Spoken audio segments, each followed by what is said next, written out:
사마리아 여인은 예수님을 만나서 세 번의 변화를 겪게 됩니다. 첫 번째 모습은 뭐였습니까? 대낮에 인적이 드문 시간에 우물가에 나타난 모습입니다. 외롭고 슬프고 피곤하고 지친 모습이죠. 그러면서도 뭔가 독해 보였어요. 여인은 목마른 나그네가 물 한 잔 달라고 하는 걸 거절합니다. 자기 인생에 비참하고 한심해서 다른 사람을 돌아볼 겨를이 그런 여유가 없는 거죠. 그때 우리 예수님이 영생을 주는 말씀을 하셔서 바싹 말라버린 여인의 영혼에다 생수를 부으셨습니다. 영혼의 생기가 올라오자 여인의 눈이 반짝반짝해지고 육신의 목마름을 넘어서서 영적인 일에도 관심이 생겼죠. 그래서 예배에 대한 질문을 하고 예수님과 예배에 대해서 참된 예배가 뭡니까? 라고 대화를 이어갔잖아요. 이게 여인의 두 번째 모습이죠. 그리고 오늘 본문에서 우리는 이 여인의 달라진 세 번째 모습, 세 번째 변화를 보게 될 것입니다. 그 전에 먼저 생각해 봐야 할 게 하나 있어요. 여인의 이런 변화와 성장을 가능하게 했던 게 뭘까 하는 겁니다. 무엇이 여인의 변화를 이끌어줬을까? 우리 예수님이 하신 거죠. 가장 중요한 건 예수님이 만나셨고 말씀을 전하셨고 위로하셨고 여인을 성장케 하는 겁니다. 그런데 예수님만이 아니라 여인이 한 일도 있어요. 이 여자가 한 일이 뭡니까? 자기의 성장과 변화를 위해서 이 여인이 한 게 뭐예요? 아주 중요한 일을 하나 했어요. 바로 도망가지 않은 거예요. 예수님이 여자에게 가서 너의 남편을 불러오라 하셨습니다. 여자가 꽁꽁 숨겨놨던 아픔이 들춰지고 있는 거예요. 그때 이 여인이 예수님과의 대화를 피해서 도망갈 수도 있었습니다. 대부분의 사람들이 자기의 숨겨졌던 정체가 드러나는 자리에서 견디지 못하고 도망가잖아요. 그러나 이 여인은 자기의 고통을 꿰뚫어 보는 분 앞에서 그분을 쳐다보며 나는 나를 이 고통에서 구원해 줄 메시아를 기다립니다 라고 고백했습니다. 그때 예수께서 내가 바로 그 사람이다 라고 말씀하셨죠. 예수님이 자기의 정체를 솔직히 드러내셨는데요. 이건 대단히 보기 드문 장면입니다. 대부분의 경우 예수님은 자기의 메시아 되심을 숨기시거든요. 여자의 비밀이 폭로되는 자리에서 예수님의 비밀도 폭로되고 있는 것입니다. 감추지 않으세요? 여러분도 예수님 앞에서 꽁꽁 숨겨졌던 여러분의 비밀을 드러내시기 바랍니다. 여러분의 은밀한 죄와 고통과 상처가 드러날 때가 바로 예수님이 여러분의 메시아 되심이 드러나는 순간인 줄 믿습니다. 이제 여자의 세 번째 모습을 봅니다. 28절과 29절입니다. 그 여자는 물동이를 버려두고 동네로 들어가서 사람들에게 말하였다. 내가 한 일을 모두 알아맞히신 분이 계십니다. 와서 보십시오. 그분이 그리스도가 아닐까요? 아멘. 여자의 세 번째 모습은 우물가에 그 여인이 맞나 싶을 정도로 생기가 넘치고 있어요. 굉장히 활달해졌죠. 피곤하고 지쳐있던 첫 번째 모습과 많이 달라요. 뭐가 이렇게 많이 달라졌습니까? 첫째, 소중하게 들고 왔던 물동이를 우물가에 버려뒀어요. 정말 품에 안고 이 질그릇을 깨질싸라 조심조심 들고 와서 여기에 물을 떠가야지 내 삶의 이 생명줄이다 생각했는데 이걸 우물가에 버려두고 갑니다. 자기 인생의 목마름을 극복한 거예요. 두 번째, 일부러 피해 다녔던 동네 사람들을 스스로 찾아갔잖아요. 이 여자의 내면에 엄청난 힘이 생긴 거예요. 이 힘이 끊어졌던 인간관계들을 회복시키고 있어요. 셋째, 꽁꽁 숨겨졌던 자기 내면의 고통을 다른 사람들에게 말합니다. 나의 비밀을 다 밝혀내는 분이셨습니다 라고 고백하잖아요. 자기 인생을 엉망진창으로 만들었고 비틀어지고 고통스럽게 했던 과거를 스스로 말합니다. 이건요, 그 과거를 극복한 사람만이 할 수 있는 모습이죠. 마지막 네 번째, 이 여인은요, 와서 보십시오. 내가 그리스도를 만났습니다라고 외쳤다는 거죠. 다른 사람들에게 예수님을 만나라고 권면합니다. 자기 영혼을 치료하고 새 사람이 되게 하신 예수, 이 예수 그리스도를 나 혼자만 알고 있을 수가 없다는 거예요. 이 여자는 자기 가족과 이웃도 자기처럼 새 사람으로 거듭나게 되기를 바라고 있다는 거죠. 놀랍죠? 이 여인의 세 번째 모습은 구원받은 자의 모습이고 예수님을 믿는 그리스도인의 모습이고 더 나아가서 예수님을 전하는 복음 전도자, 선포자의 모습입니다. 나의 변화는 또 다른 사람들을 변화시킵니다. 여러분이 달라지면 여러분은 다른 사람들의 변화를 이끌어내는 사람이 된다는 거죠. 30절 보시죠. 사람들이 동네에서 나와서 예수께로 갔다. 아멘. 놀랍게도 여인의 말이 동네 사람들에게 통했다는 거죠. 수가성 사람들이 남녀노소 할 거 없이 모두 나와서 우물가에 예수께 나오고 있다는 거죠. 이 여자가 말을 잘해서 사람들의 존경을 받던 사람이라 그 말에 영향력이 있어서 사람들이 여자의 말을 들었습니까? 아니죠. 원래 그런 사람 아니었습니다. 왕따였잖아요. 사람들의 시선을 피해서 숨어다니는 사람이었습니다. 이 여자만 지나가면 수군거렸습니다. 손가락질을 했어요. 근데 이 여자의 말에 영향력이 생겼습니다. 무엇 때문에요? 변화됐기 때문에요. 여자의 흥분한 모습과 솔직한 태도가 사람들을 움직인 거예요. 여러분의 예수님을 자랑하시기 바랍니다. 성공한 사람, 유명한 사람만 복음을 전할 수 있는 게 아니에요. 마음이 깨졌던 사람, 상처가 있었던 사람, 가난과 폭력과 학대에 시달렸던 사람이야말로 예수님을 가장 잘 전할 수 있는 사람입니다. 여러분의 인생에 새겨진 고통들이 빛나는 훈장들로 바뀌게 될 줄 믿습니다. 예수님이 하시는 일이에요. 예수 만난 자들의 인생의 고백입니다. 나의 고통과 어려움들이 예수 만나서 훈장이 됐다는 거예요. 사마리아 여인이 놀라운 변화를 일으키는 동안 이걸 옆에서 구경하는 사람들이 있어요. 목격자들이죠. 27절입니다. 이때 제자들이 돌아와서 예수께서 그 여자와 말씀을 나누시는 것을 보고 놀랐다.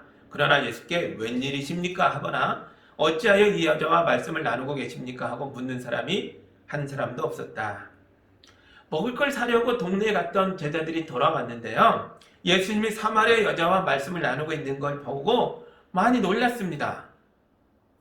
그런데 한 사람도 웬일이십니까? 하거나 어찌하여 이 여자와 말씀을 나누고 계십니까? 라고 묻는 사람이 없어요.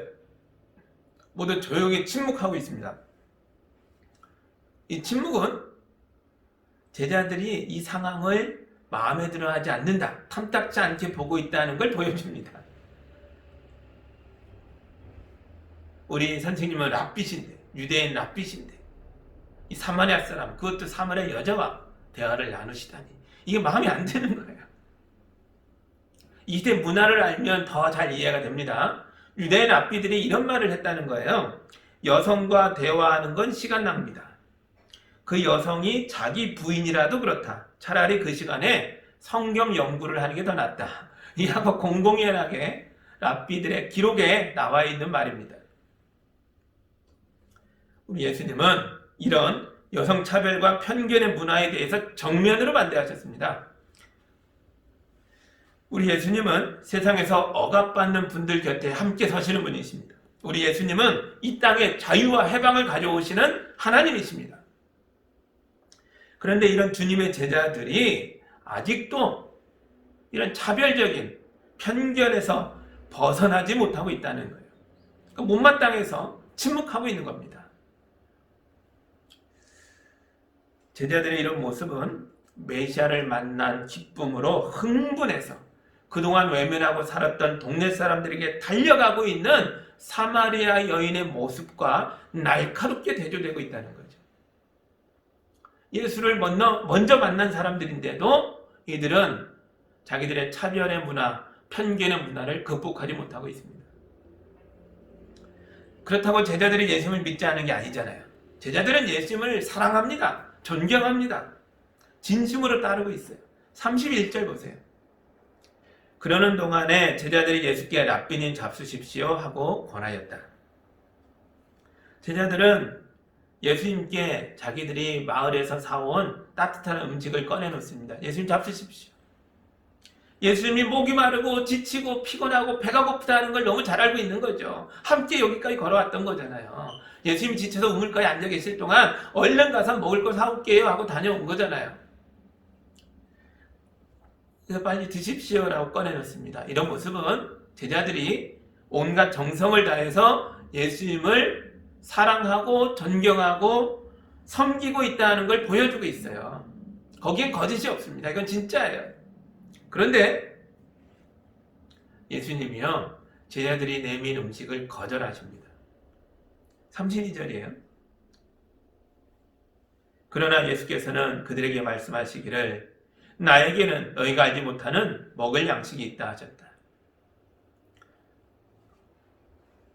우리가 다른 사람의 고통을 외면한 채 우리끼리만 모여서 하나님을 찬양하고 있다면 예수님은 이런 예배를 거절하십니다.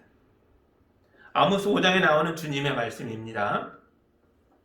너희가 나에게 번제물이나 곡식제물을 바친다 해도 내가 그 제물을 받지 않겠다. 너희가 화목제로 바치는 살진 짐승도 거들떠보지 않겠다. 시끄러운 너의 노랫소리를 나의 앞에서 집어치워라. 너의 검은고 소리도 나는 듣지 않겠다. 너희는 다만 공의가 물처럼 흐르게 하고 정의가 마르지 않는 강처럼 흐르게 하여라. 아멘. 참된 예배가 무엇인가 이렇게 말하고 있다는 거죠. 세상에서 공의가 멈추고 정의가 메말라 버렸는데 교회가 이런 세상을 외면한 채 자기들의 예배에만 열심을 내고 있다면 하나님은 그런 예배를 거절하시겠다는 겁니다. 지금 세상에 바이러스가 창궐해서 많은 사람들이 고통을 받고 있습니다. 그런데 일부 교회들이 대면 예배를 고집하는 바람에 안 그래도 힘든 사람들에게 교회가 고통을 가중시키고 있습니다. 이러면 안 된다는 거죠. 우리가 모여서 예배하는 것보다 세상 사람들의 고통을 덜어주는 게 더 귀한 예배자의 태도다라고 성경이 말하고 있는 거죠. 사마리아 여인의 변화에 함께 기뻐하는 게 참된 예배지 예수님께 얼른 정성을 다한 음식을 내놓는 것이 더 중요한 게 아니라는 거죠. 여러분, 영상으로 예배하는 게 힘들더라도 조금만 더 참고 견디시기 바랍니다. 지금 이렇게 모여서 예배하는 게 더 예배다운 모습입니다. 예수님은 제자들이 주는 음식을 거절하셨습니다. 그러나 예수님이 제자들의 사랑과 정성까지 외면한 건 아니에요. 오히려 그 반대입니다. 예수님은 진심으로 자기를 따르고 있는 제자들에게 이 제자들을 사랑하셔서 이들을 영적인 양식으로 먹이고자 하시는 것입니다. 이 장면은 우물물을 길러왔던 사마리아 여자에게 이 우물물 대신 영생의 물을 주고 싶어 하셨던 것과 똑같은 장면이에요. 대단히 비슷합니다. 다만 이번에는 물이 아니라 양식을 가지고 제자들을 깨우쳐 주려고 하고 있는 거죠. 여자가 예수께서 말씀하신 물을 문자 그대로 물인 줄 알고 착각했던 것처럼 제자들도 예수님이 나는 다른 양식이 있다고 하자 이걸 문자 그대로 음식이라고 착각을 합니다. 그래서 누가 선생님께 잡숫걸 가져왔나라고 서로 수군대고 있어요. 제자들의 이런 수준 낮은 모습은 한편으로는 안타깝기도 하지만 또 한편으로는 다행이기도 해요. 왜냐하면 이런 수준 낮은 제자들이 마침내 크게 성장해서 이 땅에 교회를 세우는 사람들이 되었으니까요. 예수 정신을 이 땅에 선포하는 사람들이 됐습니다. 그들의 그런 성장은요, 우리에게 희망이거든요. 예수님의 첫 제자들도 사실은 이렇게 낮은 수준에서 출발했구나. 이것이 우리에게 희망이라고요. 우리도 성장할 수 있다. 변화될 수 있다. 더 나아질 수 있다는 걸 가르쳐주고 있다는 거죠. 교회가 세워지자 어떤 일이 일어났습니까? 예수님의 제자들은 영원히 이 차별과 편견에 머물 수 있는 게 아니었어요. 이걸 끝까지 외면할 수가 없습니다. 왜냐?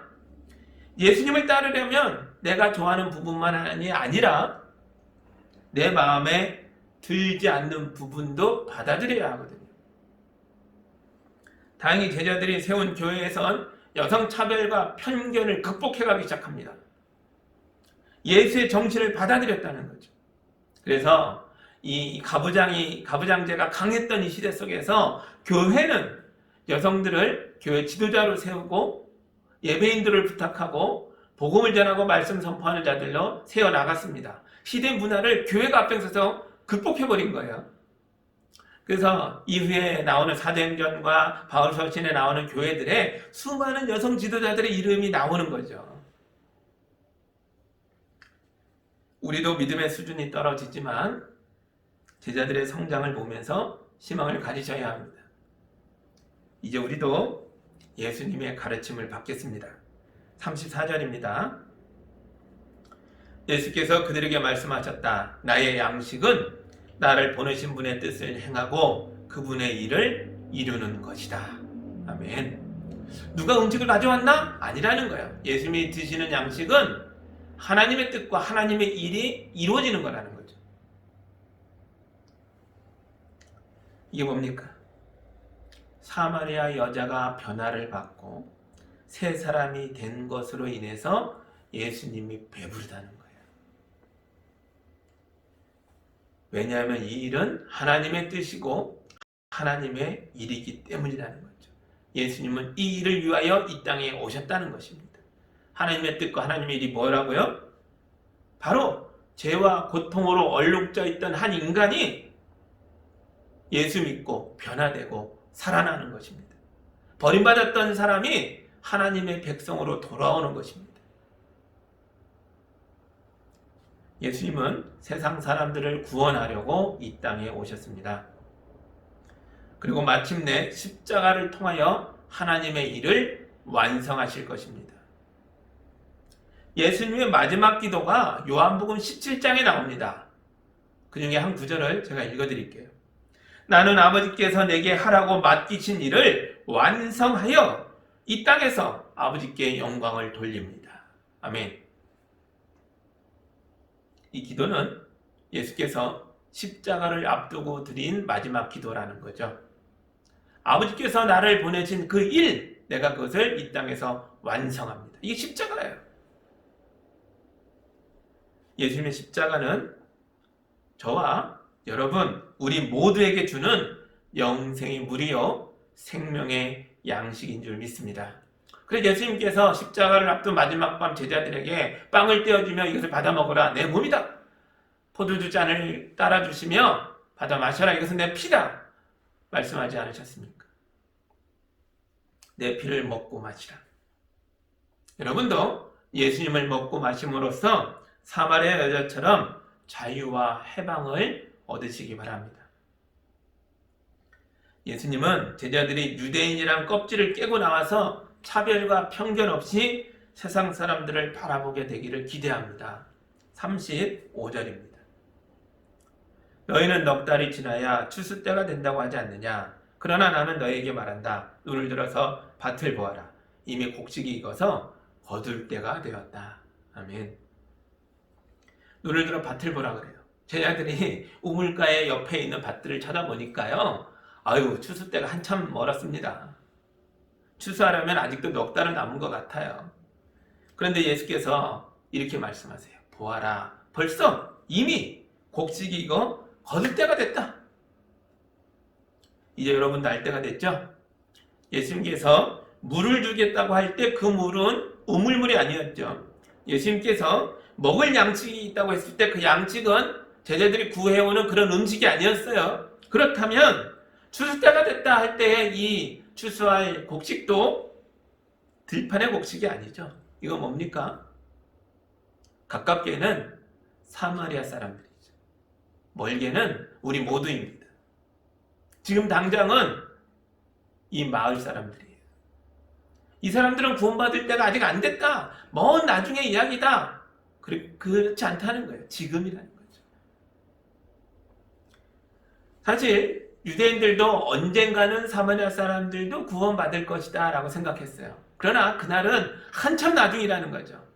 유대인 먼저 다 구원받고 나서 유대인이 첫 번째고 그 다음에 사마리아와 이방 사람들에게도 기회가 오겠지, 이렇게 생각했다는 거예요. 그러나 예수님의 생각은 다릅니다. 지금이야말로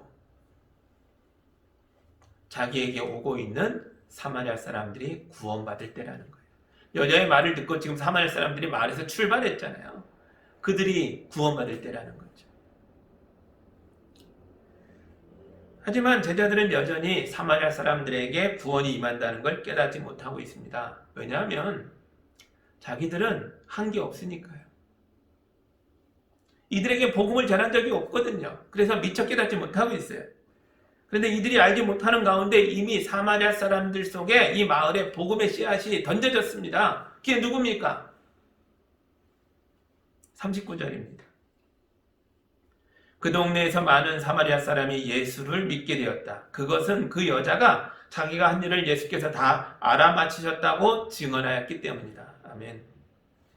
사마리아 사람들이 예수님을 믿었는데 우물가에서 변화받은 한 여자가 자기 마을에 심겨진 씨를 뿌린 씨앗이 되었기 때문입니다.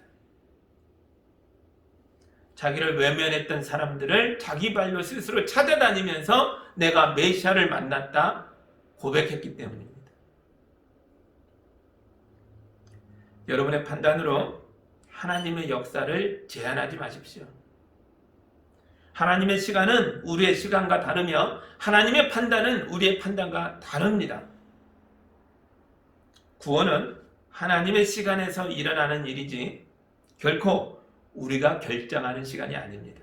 저 사람은 아니야, 아직 때가 아니야, 우리가 결정하는 게 아니라는 거죠.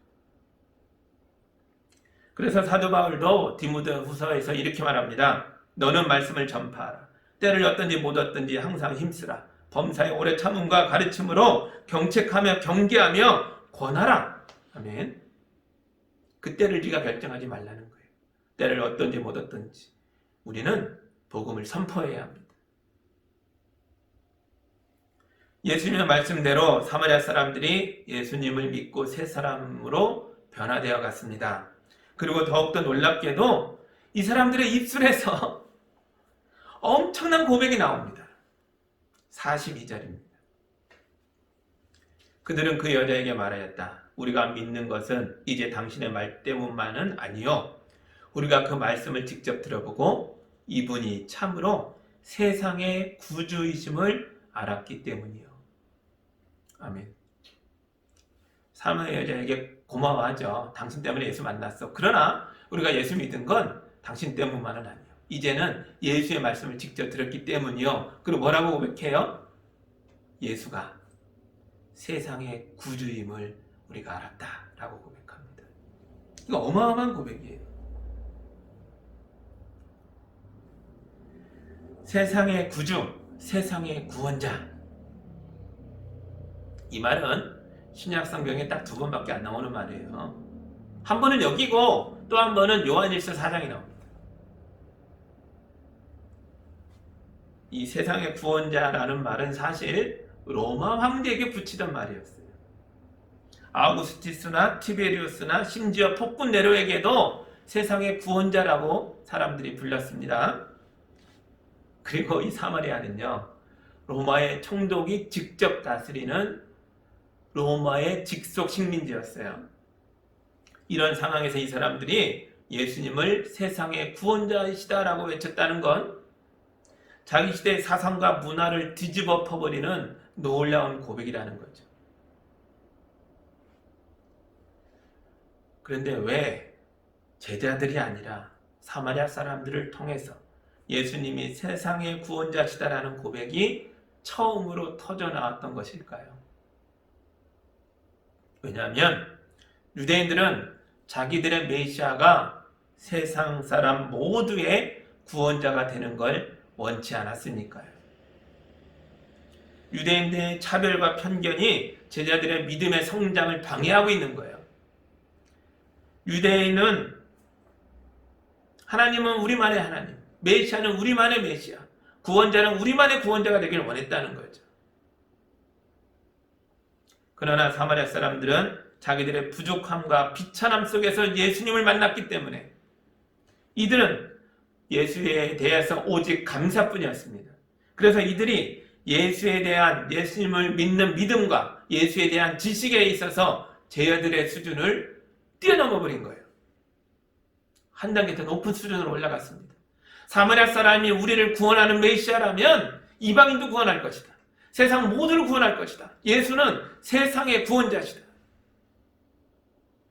만약 저보고 제자들과 사마리아 사람들 사이에서 누구를 더 닮고 싶냐라고 묻는다면 저는 당연코 사마리아 사람들입니다. 제자들에 비해서 모든 면에서 부족했지만 사실 이들은 그 부족함 속에서 더욱더 예수께 가까이 나아갔으니까요.